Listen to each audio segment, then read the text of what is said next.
Balitang probinsya naman po tayo, riders, sugatan matapos sumalpok ang sinasakyang motorsiklo sa isang truck sa Zamboanga City at sa San Jose Antique naman 4 sugatan sa pagguho ng haligi ng itinatayong gusali. Yan at iba pa sa balitang hatid ni Salima Refran. Sa San Jose Antique, gumuho ang haligi ng isang tinatayong gusali roon.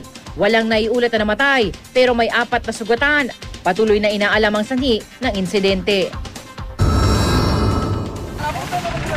Mabilis umanong tinatag ng kotseng minamaneho ni Michael Sibala na may 3 sakay. Ang daan patungo sa Tanay City, Negros Oriental nang bigla umanong sumulpot sa isang kanto ang isang motorsiklo.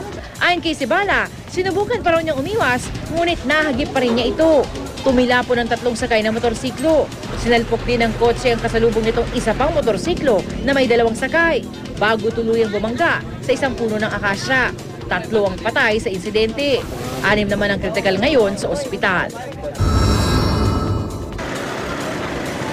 Sugatan naman ang isang lalaki nang bumangga ang kanyang motorsiklo sa isang truck sa Zamboanga City. Ayon sa rider ng motorsiklo na si Ruel Gabutan, hindi niya agad napansin na may paparating na truck.